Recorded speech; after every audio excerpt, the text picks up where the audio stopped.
I entered a game where the challenge was to survive 7 days on $50. The prize, a staggering 120 million. Simple math, brutal reality. A bottle of water cost 15. A sandwich ran 40. Everyone else whispered, laughed, even sneered at me. You're doomed, they said. They didn't know I thrived in these conditions. Call it luck, call it experience, call it what you will. I was a sophisticated dirt poor, and the game was practically tailored to me. I would be the one walking out alive, side by side with the few who dared to last. A mechanical, electronic voice cut through the anticipation. Welcome to the dirt poor game. Initial funds, $50. Objective, survive in the game for 7 days. Winner receives 120 million. Overspending, death, or leaving the game zone will result in elimination and a 120 million debt. A pause, heavy with mischief. Now, any cowards want to quit? Quit? I laughed under my breath. A young guy with bleach blonde hair scoffed, shaking his head. 7 days? I could survive on water alone. A chubby kid in a soaked t-shirt muttered something about stretching $50 over bagels and peanut butter. His shoulders sagged with nervous energy, but the glint in his eyes said he still believed in fortune favoring the bold. Only an idiot would quit now. Around us, the crowd buzzed with blind excitement, some daring each other with smirks and bets, others frozen in silent panic. Finally, the system confirmed what I already knew. Not a single player has quit. Game rules activated. Players cannot quit. 100 players deployed. Welcome to Airport Odyssey. May you survive. A flash of white light swallowed me, and then chaos. I was standing in an airport that stretched endlessly in all directions, terminals disappearing into vanishing points. Travelers streamed past, faces blurred, some human, some not. I couldn't tell which were players and which were NPCs. I glanced at my interface. $50. Exactly as promised. 3 stats blinked above it. Hunger, thirst, energy, all full. My eyes caught a convenience store across the terminal, a flicker of hope. I moved toward it, scanning the shelves. Then came the sound that froze me in place, a choked, terrified cry. Holy hell! It was the chubby kid from earlier, staring at the cooler like it had just turned into a wall of fire. $15 for a bottle of water, he groaned, eyes wide. Highway robbery. I stepped closer, heart sinking. Cupcakes? $50. Sandwiches? 40. Bagels? 10. Even the cheapest pack of graham crackers was 18. The math was merciless. 7 days, $50, and not enough to buy half a bottle of water each day. He grabbed my arm, panic flaring. Player 66, sis, we're screwed. $50 won't even cover 3 bottles of water for a week. We'll starve, we'll die. I let out a long sigh. Charity wasn't in the system's vocabulary. I already knew survival wouldn't be easy. Around us, other players crowded the store, faces twisted with disbelief and dread. Miss, I'm player 44, the kid said, rubbing sweat from his brow. Come on, let's team up. I can handle anyone who messes with you. He threw a quick flurry of martial arts moves, smooth but nervous. I shook my head politely. Not yet. I needed to understand the rules before I trusted anyone. My eyes scanned the terminal. My priority was simple, cold and clear. Water. Free water. Outside the restroom, I spotted a water fountain. 2 discarded plastic bottles lay nearby, dented and forgotten. I washed them quickly, filling both to the brim. Water. Problem solved. Cost, 0. Survival didn't have to be complicated yet. Next came energy. My eyes fell on a Starbucks across the terminal. The condiment stand gleamed under the harsh fluorescent lights, rows of sugar packets and creamer cups lined neatly like soldiers. Sugar was essential. It could save me from low blood sugar, from weakness, from mistakes. I moved toward it, calm and deliberate, every motion fluid and casual, like I belonged there. Within seconds, a dozen sugar packets and a few creamers slid into my pockets. Less than 2 seconds. Then, just as casually, I walked out. Reaching a deserted corner, I tore 2 packets open and dumped the sugar directly into my mouth. Sweetness exploded, sharp and cloying, but energizing. Cost, 0. The airport's air conditioning blasted like an icebox. Maybe the system had designed it this way. Colder temperatures burn energy faster. My thin clothes offered little protection, but I improvised, moving to stay warm. A discarded airline blanket in a trash can become my temporary armor against the chill. Hunger, however, was more persistent. By 8 p.m., I drifted toward a small bakery tucked behind a glass counter. The unsold bread radiated warmth and a rich, yeasty aroma.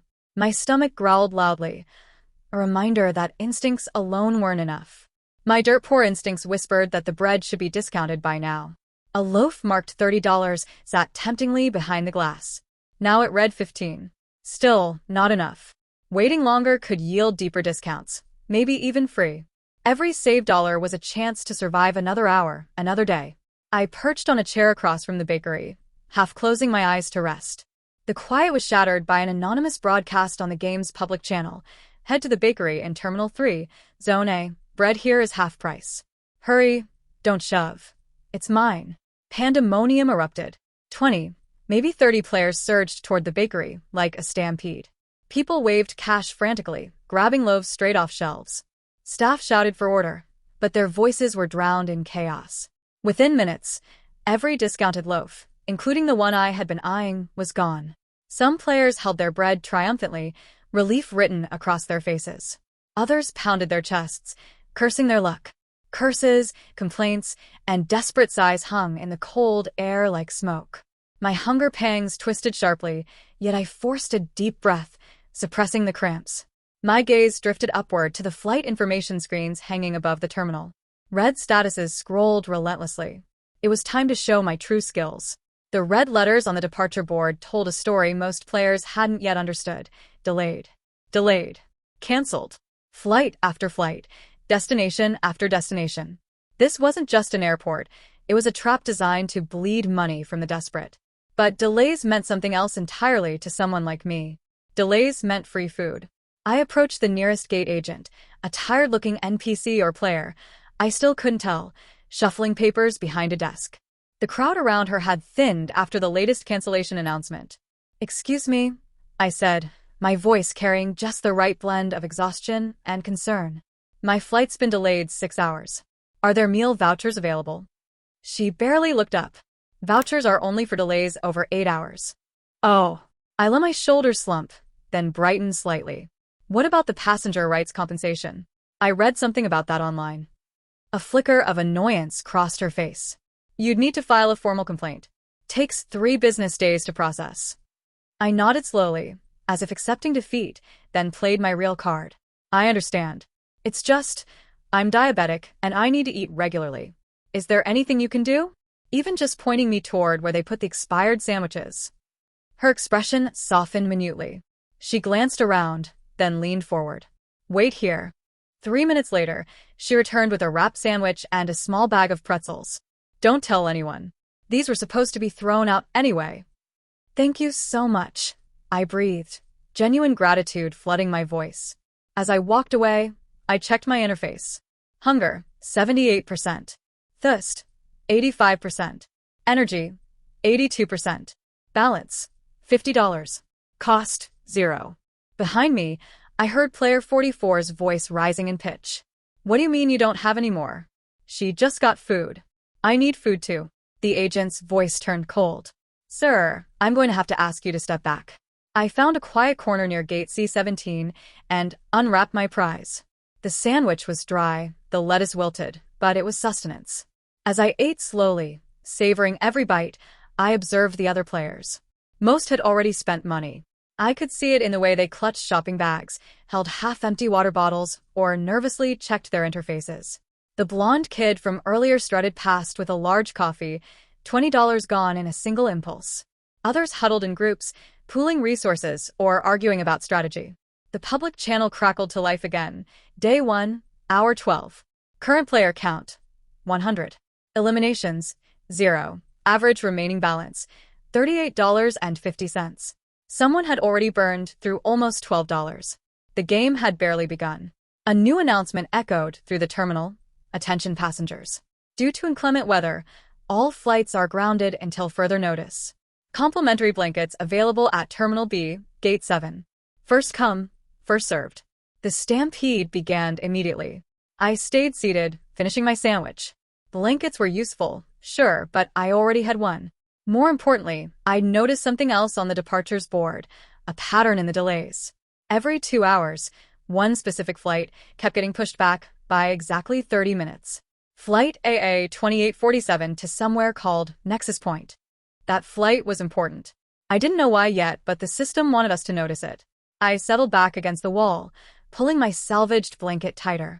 Around me, the airport's fluorescent lights hummed their monotonous song. In the distance, I heard shouting as the blanket distribution turned into a brawl. Survive 7 days. That was all I had to do. I closed my eyes and began counting the hours until my next move. I woke to the sound of crying. It was soft at first, muffled, like someone trying desperately to hide their breakdown. I opened my eyes to find the terminal dimmer. They must have switched to night lighting. My interface read 3:47 a.m., day 2. The crying was coming from a figure huddled near the window, silhouetted against the tarmac lights. I recognized the body language before I saw the face. Player 44, the chubby martial arts kid. "Hey," I said quietly, approaching. "You okay?" He jumped, wiping his face quickly. Player 66. "Yeah, I'm fine." His interface was visible on his wrist display. Balance, $23.50. $26.50 spent in less than a day. My stomach tightened. What happened? He laughed bitterly. I got hungry. Bought a sandwich. Then I got thirsty. Bought water. Then I thought, might as well get something for tomorrow, right? So, I bought another sandwich. And chips. And he trailed off. "I'm an idiot." "You're panicking," I corrected. "Different thing. Same result. I'm going to die in here." He looked at me with desperate eyes. "Please, team up with me. I can protect you." "I'm strong. I can." "Protection isn't the problem," I interrupted. "Resources are. And if I team up with you, your spending habits become my problem." His face crumpled. "So, you're just going to let me die?" I should have walked away. The rational, survival-focused part of my brain screamed at me to cut loose the deadweight. But another part, maybe the stupid part, remembered what it was like to be young and scared and in over your head. "Listen," I said, sitting down next to him. "I'm not carrying you, but I'll make you a deal. I teach you how to survive on nothing, and you watch my back when I need to rest. Equal partnership. You follow my rules exactly, no improvising, no panic buying. Deal?" He nodded frantically. Deal. Yes. "Thank you. Thank you." "First rule." I cut him off. "Stop thanking me. Gratitude makes you weak, makes you feel like you owe me. We're partners, not charity case and savior." Got it. "Got it." Second rule. Never, ever announce free stuff on the public channel. "That was you at the bakery, wasn't it?" He had the grace to look ashamed. I don't know. I thought people would appreciate it. "You created a stampede. You know what happens in stampedes? People get hurt. Resources get hoarded. And you make enemies." I leaned forward. "In this game, information is more valuable than money. You give it away, you're giving away your edge." "I understand. Do you?" I studied him. "What's your real name?" "James. James Chen." "Okay, James. I'm Maya Patel. And starting now, we survive together, but only if you can prove you're worth the investment." His jaw set with determination. "What do I need to do?" I smiled. "First lesson, airport infrastructure. Come on." Over the next 2 hours, I taught James everything I knew about surviving in institutional spaces.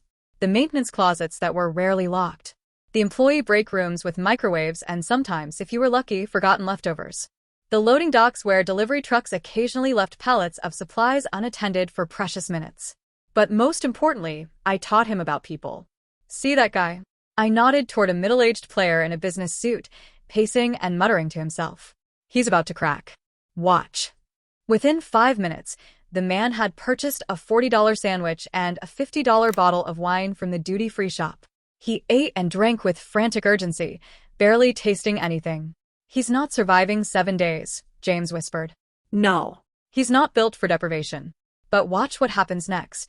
Sure enough, an hour later, the man approached other players, trying to sell his remaining wine. $30. "It cost me 50. Come on, someone." No takers. Alcohol was an essential, and everyone was hoarding cash for food and water. The man's face darkened with rage and fear. "That's when things get dangerous," I explained to James. "When people realize their mistakes and start getting desperate. Stay away from them." James nodded, absorbing everything like a sponge. By dawn of day 2, I'd spent nothing. James, now operating under my guidance, had spent nothing additional. My stats were manageable. Hunger, 65%. Thirst, 72%. Energy, 68%. James's stats were worse. Hunger, 45%. Thirst, 53%, but improving with the sugar packets and water I'd shown him how to obtain. The morning announcement came. Day 2, hour 18. Current player count, 97. Eliminations, 3. Average remaining balance, $31.20. 3 people had already lost, either by overspending, death, or somehow leaving the game zone. The reality of the situation was setting in across the terminal. I could see it in the way players moved, slower, more cautious, eyeing each other with suspicion. Maya, James said quietly, what do you think happens to people who get eliminated? I don't know, but I don't plan to find out. That's when we heard the screaming. The scream came from Terminal D, shrill and full of genuine terror. James and I ran toward it, joining a stream of other curious and concerned players. We found a crowd gathered around Gate D12. At the center lay a body, a young woman, maybe 25, her face pale and eyes staring at nothing. Next to her, a shattered water bottle leaked its contents across the floor. She's dead, someone whispered. Oh God, she's actually dead. A player in medical scrubs pushed through the crowd, checked for a pulse, then sat back on his heels. Definitely dead. But I don't see any obvious cause. My eyes caught something on her wrist display. Balance, minus $3.75. She overspent, I said aloud. The crowd turned to look at me. Her balance is negative, I continued, pointing. The game rules said overspending results in elimination. This must be what that means. That's insane, someone shouted. They killed her for going $3 over? We agreed to the rules. Another voice called back. We all heard them. The medical player stood up, face grim. Whatever the cause, we should move her somewhere respectful. No. The electronic voice of the system cut through everything, emanating from hidden speakers. Bodies of eliminated players will disappear automatically within 1 hour. Do not interfere with the process. All players are reminded. Overspending, death, or leaving the game zone will result in elimination and a $120 million debt. Would anyone like to quit now? The silence was absolute. Negative debt will be transferred to your real-world accounts. Think carefully. James grabbed my arm. Maya, that's not possible, right? They can't actually. This game promised $120 million to the winner, I said quietly. Where did you think that money was coming from? His face went white. From the losers. Exactly. This wasn't just a survival challenge. It was a debt trap. Every player who failed would spend the rest of their lives paying back $120 million, an impossible sum designed to destroy them financially forever. The crowd dispersed slowly, people returning to their corners and hiding spots with new fear in their eyes. The dead woman lay alone, a cautionary tale no one wanted to look at anymore. Maya? James's voice was small. I'm scared. Good. Fear keeps you careful. I pulled him away from the scene. Come on. We need to reassess our strategy. We found a quiet corner in Terminal A, away from the main traffic. I pulled out the notes I'd been keeping mentally and began explaining our situation to James. 7 days, $50. That's $7.14 per day, roughly. But the prices here make that impossible with normal spending. So we survive on zero, or as close to zero as possible. What about the flight? James asked. The one that keeps getting delayed. AA 2847. I blinked. You noticed that too? Hard not to. It's like the game wants us to see it. He pulled up the flight information on a nearby screen. Next scheduled departure, Day 3, 2 p.m. Current delay status, 30 minutes.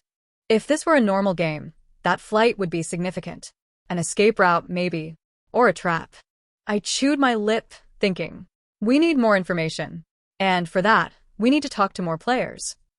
I thought we were avoiding other players? We're avoiding desperate players. But there are others like us, smart ones, quiet ones, who are observing and adapting. I scanned the terminal. We need to build a network. Information for information. What kind of information are we looking for?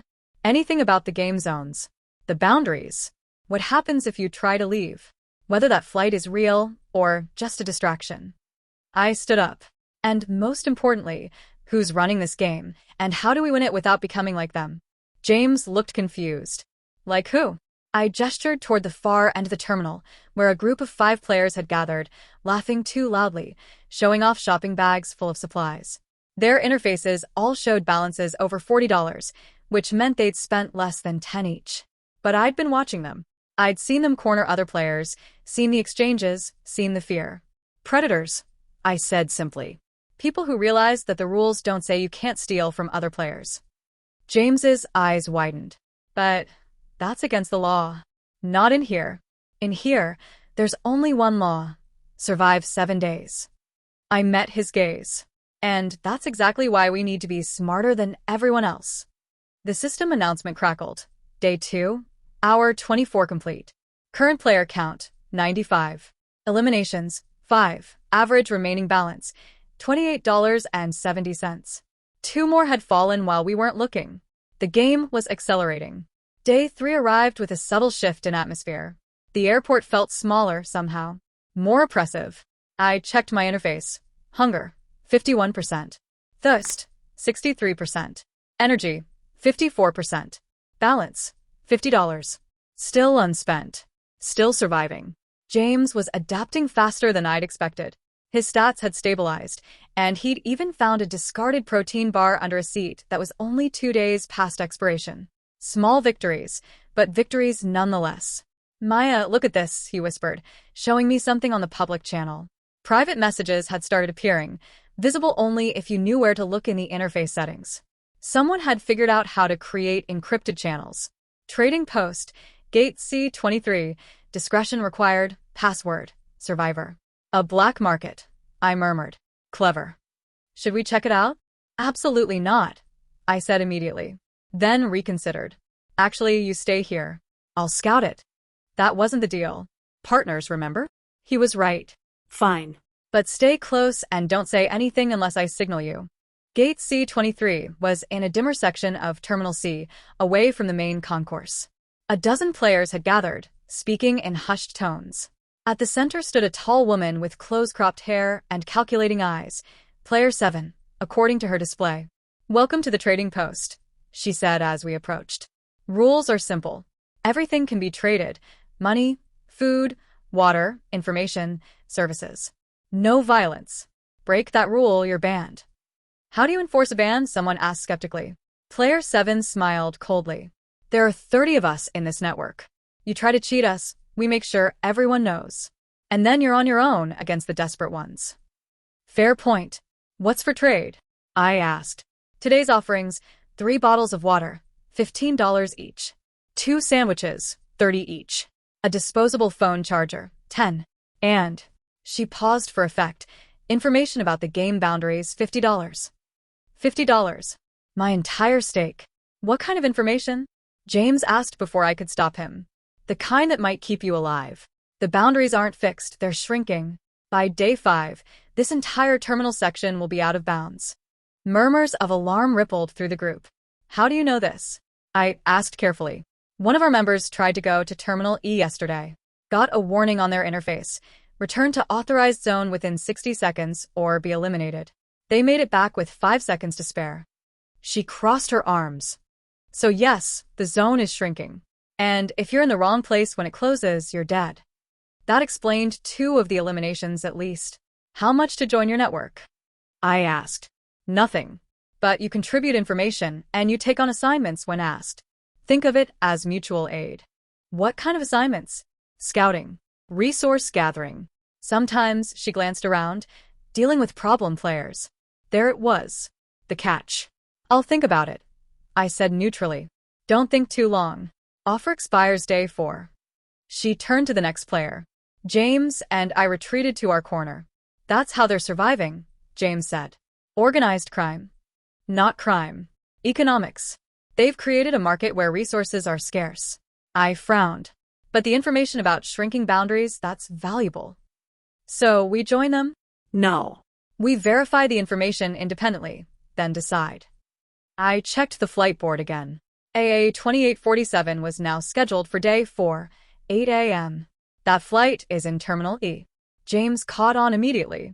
The terminal that's about to be closed off. Exactly. Which means either the flight is a trap, or it's an escape route they're trying to prevent people from reaching.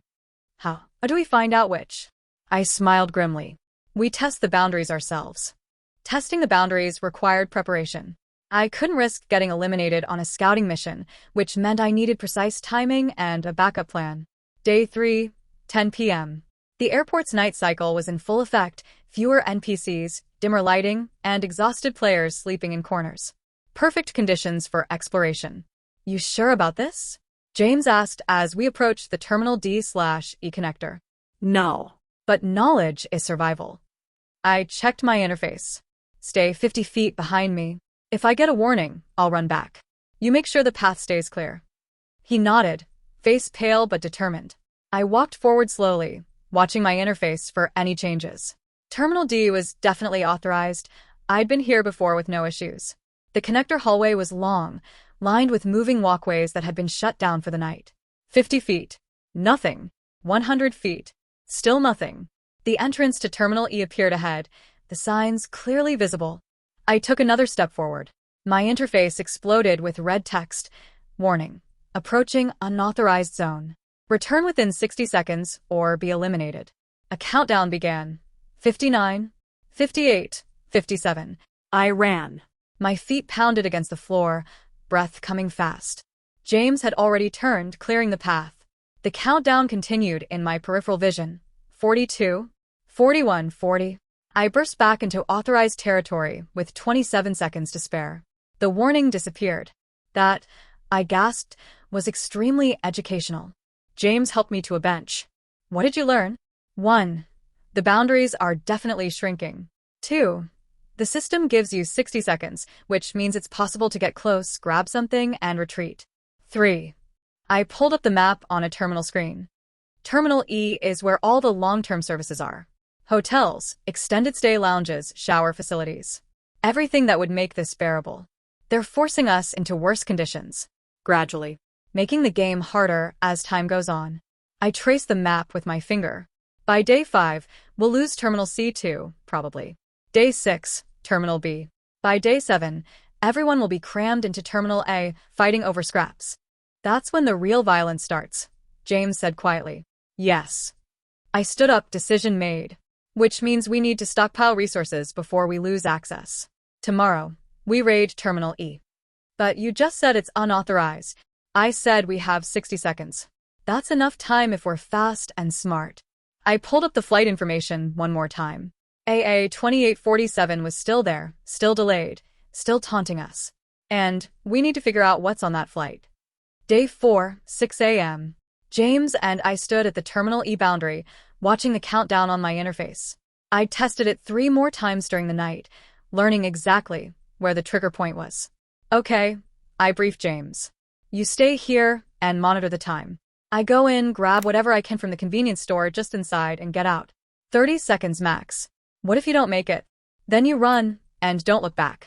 No heroes. He didn't like it, but he nodded. I took a deep breath and crossed the boundary. Warning. Approaching unauthorized zone. Return within 60 seconds or be eliminated. 59, 58, 57. The convenience store was 20 feet ahead. I sprinted, grabbed the first items I could reach, water bottles, energy bars, a blanket, and shoved them into my backpack. The countdown hit 30 seconds. Time to go. I turned and ran back, items bouncing in the bag. James waved frantically from the boundary. The countdown hit 15 seconds as I crossed back into safe territory. Made it, I panted, collapsing next to him. We'd stolen maybe $30 worth of supplies without spending a cent. James grinned despite himself. But my attention was caught by something else, something I glimpsed in Terminal E, near Gate E7. A door marked, Game Control, Authorized Personnel Only. The system wasn't just running automatically. Someone was physically here, managing it. And that meant the game could be beaten from the inside. Day 4 afternoon. The announcement crackled. Current player count, 82. Eliminations, 18. Average remaining balance, $19.40. We were past the halfway point in both time and survivors. The atmosphere had shifted from nervous anticipation to grim determination. Players moved in groups now, watching each other with open suspicion. James and I rationed our stolen supplies carefully. My balance remained at $50 untouched. His at $23.50. Between us, we had enough to potentially survive, if nothing went wrong. But I couldn't stop thinking about that door. Maya, you've got that look again, James said. The one that means you're about to do something crazy. Not crazy. Calculated. I pulled him aside. That door in Terminal E, game control. If we could get inside. We'd what? Hack the system? We're not in a movie. No, but we could gather information. Understand how this game really works. Maybe find a way to... I hesitated, then said it. To help more people survive. James stared at me. Since when is this about helping other people? You said yourself, charity makes you weak. I said gratitude makes you weak. This is different. I watched a young girl, maybe 19, crying quietly in a corner, her interface showing $4.20 remaining. The game wants us to turn on each other. To become animals fighting for scraps. What if we refuse? Then we probably die. Maybe. Or maybe we find a way to game the game itself. He was quiet for a long moment. Then, okay, what's the plan? The plan was simple in concept, terrifying in execution. Terminal E would be closed off by tomorrow, day 5, which meant tonight was our last chance to access game control. But getting through that door required more than just speed. It required a distraction. That's where Player 7 and her trading post network came in. I found her at Gate C23, conducting her usual business. I'm ready to join the network, I announced. She raised an eyebrow. Change of heart. Change of strategy.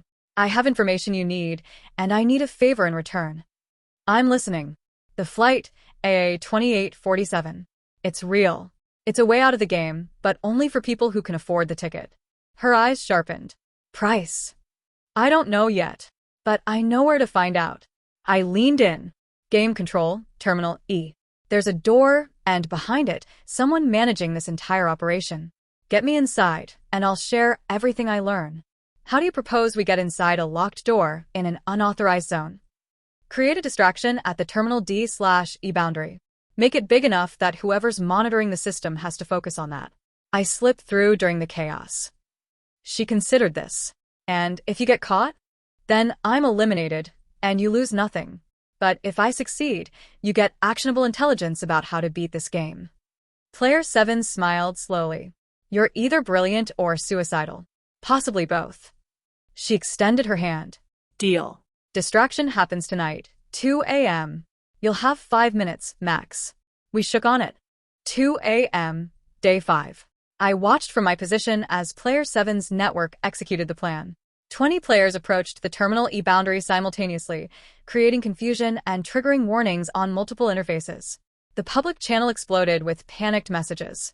In the chaos, I slipped through. Warning. Approaching unauthorized zone. Return within 60 seconds or be eliminated. I ignored the countdown, sprinting toward Gate E7 and the game control door. It was locked, but I'd expected that. What I hadn't expected was that it would open easily when I tried the handle. They'd been watching. They wanted me to enter. Inside was a small office with banks of monitors showing every terminal, every player, every transaction. And sitting at the central console was a woman in her 40s, watching me with amusement. Player 66, she said. Maya Patel. We've been waiting for you. My blood ran cold. Who are you? I'm the game master. And you, Maya, are our favorite contestant. She gestured to the screens. You've spent nothing, helped another player, figured out our boundaries, and now you're here, trying to hack the system. Remarkable. What do you want? She smiled. To make you an offer. Join us. Help us run the next game. Walk away now with $10 million and no debt. $10 million. A fortune. Safety. Everything I'd ever needed. And if I refuse? Then you go back out there and try to survive 3 more days with 81 competitors, shrinking territory, and dwindling resources. Your choice. I looked at the monitors. Saw James waiting at the boundary, trusting me to return. Saw the young crying girl, now asleep, her supplies nearly gone. Saw all the players who'd been pushed into this impossible situation by people like the woman in front of me. I refuse, I said. Her smile vanished. Then you'd better run. Your countdown is at 15 seconds. I ran. Behind me, I heard her laughing as the door slammed shut. 10, 9, 8. I burst through the boundary with 3 seconds to spare, collapsing into James's arms. "Did you find anything?" he asked frantically. "Yeah," I gasped. "I found out this game is even worse than we thought. And I found out exactly how we're going to win it." The announcement crackled. Day 5 begins. Terminal E now closed. Current player count, 79. Good luck. 3 days left. 79 players. And now I knew the truth. The real game was just beginning. Day 5, 4 a.m. I couldn't sleep. Every time I closed my eyes, I saw the game master's smile, heard her laughter echoing through that control room. She'd been so confident I would take the money. So certain that survival instinct would override everything else. She didn't understand people like me. When you've been dirt poor your whole life, you learn that some things matter more than money. Like dignity. Like proving that the system doesn't own you. James stirred beside me, waking from his own restless sleep. "You okay?" No. "But I have a plan." I pulled him closer, speaking quietly. "The game master offered me 10 million to quit. That means she's worried. We've done something that threatens their control." "What could we possibly have done? We're just trying to survive." Exactly. "We're surviving without playing their game. We haven't turned on each other. We haven't spent money in panic. We've adapted." I gestured around the terminal. "And if other players figure out what we know, the game breaks down." No desperation means no entertainment. James's eyes widened. "This is entertainment? People are watching us." "Has to be. $120 million prize, elaborate setup, cameras everywhere. This is a spectacle. And we're the show." The announcement crackled. Day 5, hour 6. Current player count, 76. Eliminations, 24. Average remaining balance, $14.20. 3 more had fallen during the night. The pace was accelerating. "So, what's the plan?" James asked. "We break their game. We teach everyone what we know. Free water, free food, how to survive without spending. We turn this from a competition into a collective resistance." "Maya, that's insane. Most of these people would steal from us the moment we turned our backs." "Some would, but not all." I pointed across the terminal to a small group huddled together, sharing a single bottle of water. "Those people are trying to help each other. And there are others like them. We find them, organize them, and we survive together. And when the game master sees what we're doing?" I smiled grimly. "Then we'll find out just how badly she wants her show to continue." Over the next 12 hours, James and I became recruiters. We approached players carefully, identifying the ones who showed cooperation rather than aggression. The young girl with $4.20, her name was Sarah, a college student who'd joined a game to pay off loans. A middle-aged man named Marcus who'd been quietly helping others find water sources. A pair of sisters, Elena and Carmen, who'd been pooling their resources from the start. By evening, we had 15 players gathered in a quiet corner of Terminal B. "Why should we trust you?" Marcus asked, eyeing me suspiciously. "You shouldn't," I said honestly. "But here's what I know. We have 3 days left. Most of you have less than $15. At current prices, that buys you maybe one more meal. So your options are, spend your last money and hope for a miracle, steal from others and become a target, or work together and find ways to survive without spending." How? Sarah asked, her voice small. I shared everything. The water fountains, the sugar packets, the timing of food discounts, the airport maintenance closets with supplies. How to read people, how to stay warm, how to manage hunger and thirst with free resources. "This is all well and good," Elena said, "but what about the shrinking boundaries? By day 7, we'll be crammed into Terminal A with everyone else. That's when it gets violent. Which is why we need numbers. Safety in numbers, intelligence in numbers." I pulled up the terminal map. We organize into shifts. Some sleep while others watch. We share all resources equally. And we stay away from the predator groups. "What about that flight everyone keeps talking about?" Carmen asked. AA 2847. "Is it real?" I hesitated. This was the part one wasn't sure about. "I think it is. I think it's an escape route, but probably at a cost. Maybe it requires spending money. Maybe it only takes a few people. I don't know yet." "So, we could be building this resistance for nothing," Marcus said. "Or," James interjected, "we build it and survive long enough to figure out what that flight really means. Either way, we're better off together than alone." Slowly, heads began to nodding. "All right, Marcus said. I'm in. But if this goes sideways, I'm looking out for myself. Fair enough, I agreed. By midnight, we had 23 players in our group. 23 people who'd agreed to share resources and knowledge. It wasn't much, but it was a start. The announcement came. Day 5 complete. Current player count, 71. Terminal C will close in 24 hours. Good luck. Player 7 found me an hour later. Interesting move, player 66, she said, leaning against a pillar. Building a commune. Very idealistic. Idealism has nothing to do with it. It's strategy. Is it? She smiled. Because from where I'm standing, you just painted a target on your back. My network has been watching your little recruitment drive. Some of them think you're a threat. And what do you think? I think you're going to get people killed. Her expression hardened. There's a reason I built a trading network instead of a charity. Resources are finite. The more people you try to save, the less likely any of them survive. Then why are you here warning me? She paused. Because you got into game control. And I want to know what you saw. I considered lying, then decided against it. I saw monitors. Every camera in this airport feeds to that room. And I met the game master. She offered me money to quit. How much? 10 million. Player 7 whistled low. And you refused? You're either noble or stupid. I'm tired of being part of their entertainment, I said simply. They set this up to watch us destroy each other. I'm not playing that game. Noble, then. Definitely getting yourself killed. She pushed off from the pillar. For what it's worth, I hope you prove me wrong. This place could use a little hope. She started to walk away, then turned back. One more thing.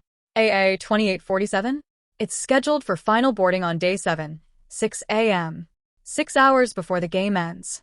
Whatever it is, that's when you'll find out. She disappeared into the crowd before I could ask more questions.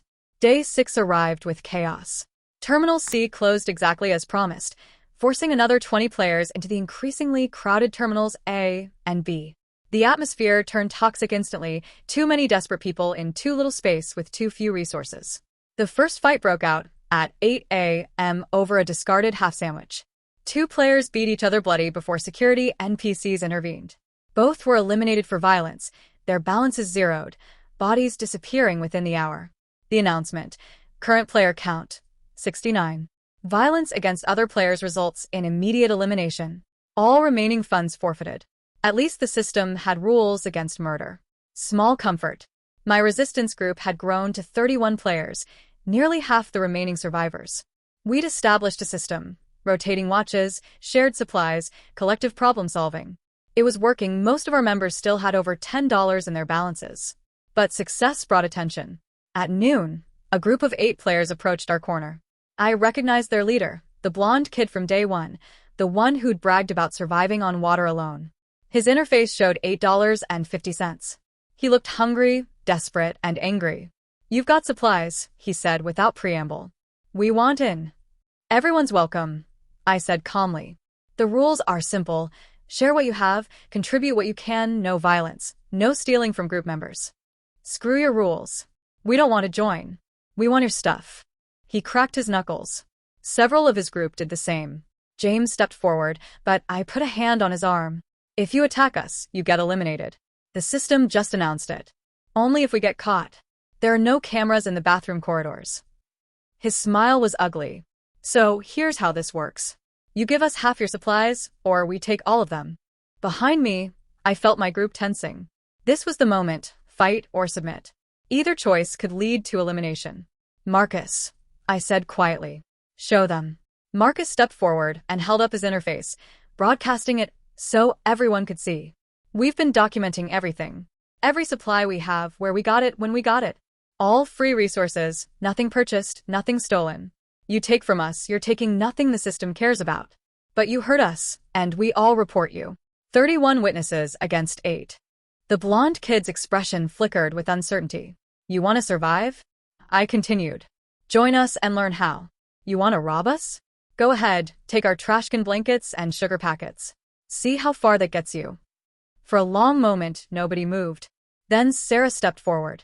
I only have $4 left. Before I joined this group, I was crying myself to sleep, convinced I was going to die. Now I have water, food, warmth, and hope.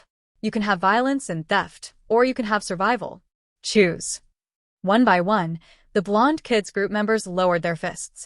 Two of them actually stepped away from their leader entirely. This is bullshit, the blonde kid spat. But he was backing down, already turning away. You're all going to die anyway. They left. My group erupted in quiet celebration, but I felt no relief. We'd won this confrontation, but there would be others. And each time, we'd be rolling dice with our lives. Maya. James pulled me aside. That was too close. I know. What happens when someone doesn't back down? When they decide 30 witnesses don't matter, if we're all dead?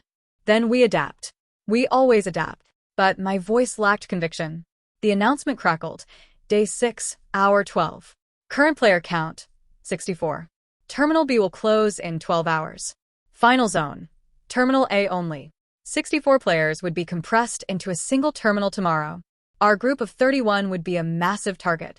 We need that flight, James said quietly. AA 2847. It's the only way out. We don't even know what it costs. Could be $100. Could be 1,000. So we find out. Tonight, before Terminal B closes. He met my eyes. Let me go. You've taken all the risks. Let me do this one. I wanted to refuse, to keep him safe. But he was right. I'd been pushing my luck too far. Okay, I agreed. But you're taking Marcus and Elena with you. 3 people, 3 sets of eyes.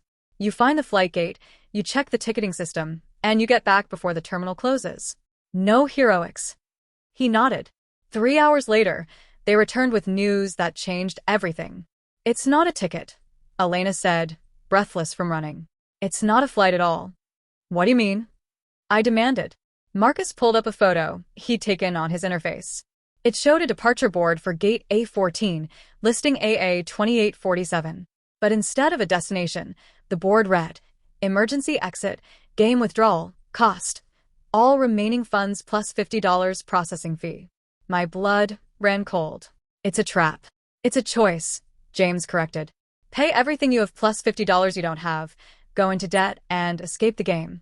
Or stay and try to win. But nobody can afford $50 more than they have, Sarah said, looking over my shoulder at the photo. We'd all go into debt. Not necessarily. I did the math quickly. Anyone with $50 or more could take it and break even. They wouldn't win the $120 million, but they wouldn't owe it either. How many players have $50 left? Carmen asked. I checked our group. Out of 31 players, only 3 still had over $50. Me, a quiet woman named Diana who'd been incredibly frugal, and Marcus who'd started with savings he'd managed to preserve. 3 of us, I said. Out of our group. Maybe 10 or 12 in the entire game. So the system is offering an out, James said slowly. For people who've survived well, but don't want to risk the final day. Pay your balance plus 50, leave with nothing, owe nothing. It's elegant, I admitted bitterly. It thins the final competition while still maintaining drama. The people who take the exit are admitting defeat. The people who stay are committed to winning or dying. What are you going to do? Sarah asked me directly. 30 sets of eyes turned to me, waiting. I had $50. I could walk away right now, take the emergency exit, go home to my life. No prize, but no debt. Safety. Or I could stay, try to win $120 million, and risk losing everything. I'm staying, I said. But I'm not asking anyone else to. If you can afford the exit and you want to take it, no judgment. Surviving this far is victory enough. Diana stood up slowly. I'm taking the exit. I have a daughter at home. $53 in my account. I can't risk the debt. She looked around the group. Thank you all. You saved my life. We said our goodbyes. Diana left for gate A14 with a mixture of relief and regret on her face. Marcus surprised me by staying. I'm 60 years old. Got nothing to lose and everything to gain. I'm seeing this through. The announcement came, day 6, hour 18. Terminal B closing in 6 hours. Current player count, 58. 6 players had taken the emergency exit. 58 remained for the final day. Get some rest, I told my group. Tomorrow is endgame. But I couldn't sleep. I kept thinking about the Game Master's offer. $10 million to quit. The emergency exit for break-even. The system kept offering escapes, testing our resolve. What were they really measuring? Survival skills? Desperation? Or something else entirely? At 2 a.m., I made a decision. Day 7. 6 a.m. I stood at the entrance to Terminal A with 29 others from my group. Behind us, the barriers to Terminals B and C had sealed shut with finality. Ahead, chaos reigned. 58 players compressed into a single terminal.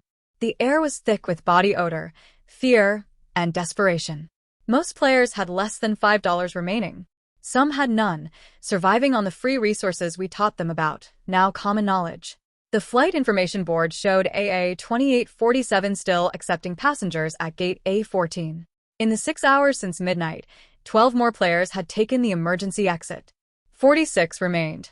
The announcement. Day 7. Final day. Game ends at 12 p.m. Current player count. 46. Prize pool. 120 million divided among all survivors. Good luck. Wait, James said, grabbing my arm. Did that say divided among all survivors? I replayed it in my head. He was right. It's not winner take all, Sarah breathed.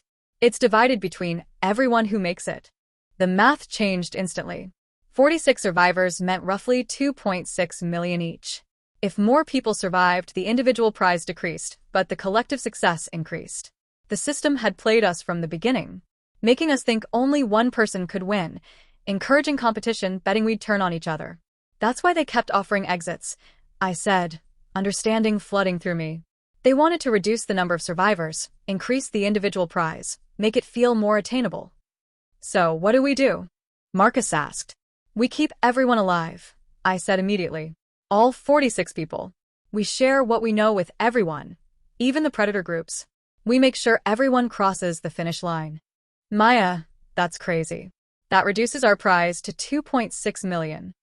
Would you rather have a 1 in 46 chance at 120 million, or a guaranteed 2.6 million? I countered. Besides, that's still more money than any of us have ever seen. James grinned. You're insane. I love it. Let's do it. The next 4 hours were the most frantic of my life. We spread through Terminal A like missionaries, teaching every player we could find the survival techniques we developed. Water fountains, sugar packets, food discount timing, how to stay warm, how to manage hunger. Some players were suspicious, others grateful. A few were openly hostile, convinced it was a trick. But slowly, the message spread. We all survive, or none of us do. Player 7 found me at 9 a.m. You're either a genius or the world's biggest fool. Maybe both, I admitted. Are you in? She studied me for a long moment. My network has $38 collectively. We could trigger the emergency exit and break even, or we could stay and gamble on 2.6 million. She smiled slowly. Screw it. We're in. What do you need? Help us find anyone who's struggling. 3 hours left. We can't lose anyone now. By 10 a.m., we'd accounted for 43 of the 46 players. Everyone was stable. Everyone was surviving. 3 players remained missing. We found the first one at 10:30. A young man collapsed near the bathrooms, his interface showing critical hunger and dehydration levels. James and Marcus carried him to our group, forced water down his throat, fed him sugar packets until his stats stabilized. Why? He gasped. Why help me? Because we all win together, Sarah told him. The second missing player appeared on her own at 10:45, looking shell-shocked. I was going to take the exit, she said. But I couldn't do it. I couldn't give up. You don't have to, I assured her. 45 minutes. You've got this. That left one player. With 30 minutes to go, we still hadn't found them. Split up, I ordered. Search every corner, every bathroom, every gate. Someone's missing. We found him at 11:45 a.m., 15 minutes before the game ended. He was in a maintenance closet, curled in a ball, interface showing $0. He'd spent everything and was waiting to be eliminated. It's over, he said when we opened the door. I'm dead anyway. No, I said firmly. You're at 0, not negative. You didn't overspend. You're still in. But the announcement said, elimination occurs when you're negative, or dead, or leave the zone. You're none of those things. I held out my hand. Come with us. 15 minutes left. You can make it. He stared at my hand like it was a lifeline thrown into dark water. Then he took it. We brought him back to the group at 11:52 a.m. 8 minutes left. 46 players. All accounted for. All surviving. The final announcement came at 11:58 a.m., 2 minutes remaining. All surviving players will receive their portion of the prize pool. Congratulations on your resilience. At 11:59 a.m., I looked around at the faces surrounding me. Exhausted, filthy, but alive. James, Marcus, Sarah, Elena, Carmen, Player 7, and 40 others who'd been strangers 7 days ago. We'd beaten the game, not by defeating each other, but by refusing to play by their rules. At 12 p.m. exactly, the world flashed white. Epilogue. I woke up in a hospital bed, fluorescent lights humming overhead. A nurse smiled at me. Welcome back, Ms. Patel. You've been unconscious for 6 hours. The neural disconnect from the game can be disorienting. It had all been virtual. Some part of me had known, but experiencing it felt different. The others? I asked hoarsely. All awake, all healthy, and all quite wealthy. She handed me a tablet showing a bank statement. $2,608,695.65 had been deposited into my account. $2.6 million. Real money. James appeared in the doorway, grinning. You did it. You actually did it. We did it, I corrected. Over the next few days, I learned what had happened. The Dirt Poor game had been designed as a psychological experiment in human behavior under scarcity. The producers had expected violence, betrayal, and brutal competition. They'd expected maybe 5 survivors at most, each taking home $24 million. Instead, they got 46 survivors and a story about cooperation under impossible circumstances. The show aired globally. We became celebrities overnight. The game that broke the game. Marcus used his money to start a nonprofit helping people escape poverty. Sarah paid off her student loans and went to medical school. Elena and Carmen opened a restaurant. Player 7, whose real name was Diana Chun, started a crisis management consulting firm. And me? I took my $2.6 million and invested it carefully. I bought a small house, nothing fancy. Set up a scholarship fund for kids who grew up dirt poor like me. And I wrote a book about the experience, about how the skills poverty teaches you, resourcefulness, cooperation, resilience, are the same skills that save your life when everything else fails. They offered us a chance to compete in Season 2. Higher stakes, more prize money, harder challenges. All 46 of us declined. We'd already won the only game that mattered, the game of staying human when the system wanted us to become monsters. 6 months later, I received a package. Inside was a simple card. You broke our game, Miss Patel. Well played. But the world is full of games, and not all of them offer exits. Stay sharp. Stay human. We'll be watching. It was unsigned, but I recognized the handwriting from that control room. The Game Master. I burned the card and got on with my life. Some games, I'd learned, are won by refusing to play. And some victories are measured not in money, but in the people who survive alongside you.